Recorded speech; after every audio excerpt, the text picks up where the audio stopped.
Hi, I'm Danielle Flakelar. I want to acknowledge my ancestors, the Ngiyampaa Wayilwan people. I'm here today out at Macquarie Marshes to talk about my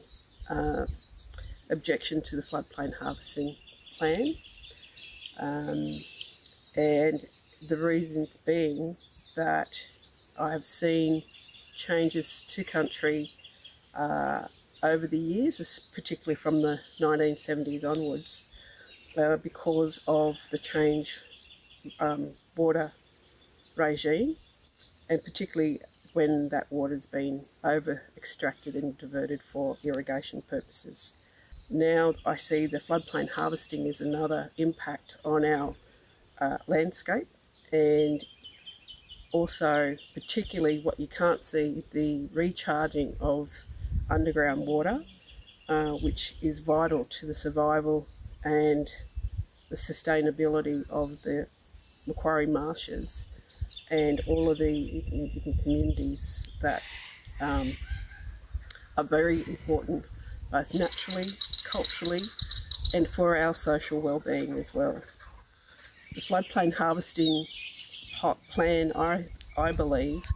is only enabling a select few within the community that live out here and have a connection to this country to profit and to have almost exclusive rights and determine where water is going to go and the use of that water. I'm against that also because they are not contributing back into our community. The irrigators are setting up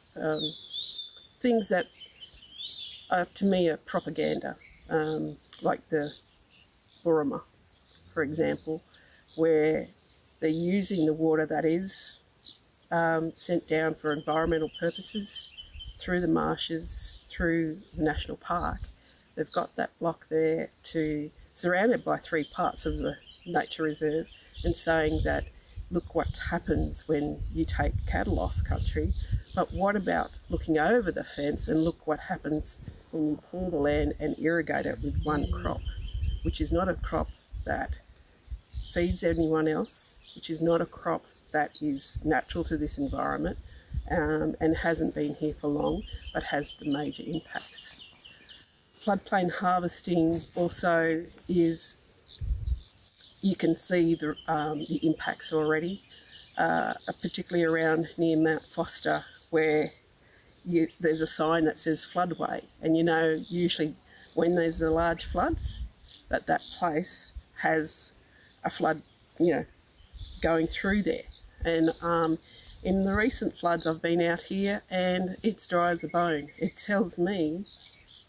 that that water is being held back somewhere else. It's not going to replenish the natural ecosystems which we rely on to sustain us out here, for our well-being, for the health of the environment, but also sustain balance between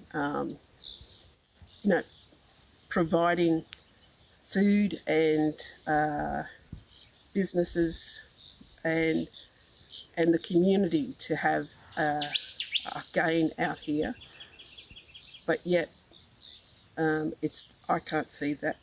being a benefit from the irrigation and the floodplain harvesting that we're being imposed upon. I too believe that there should be no floodplain harvesting should remain under the cap, and if we look at not just the short term, but for the next 100 years of people wanting to stay out on country, be out here, be viable, socially, economically, having economic well-being as well as social well-being being in our decision making, then I think this is really a poor decision and it should not continue. Thank you.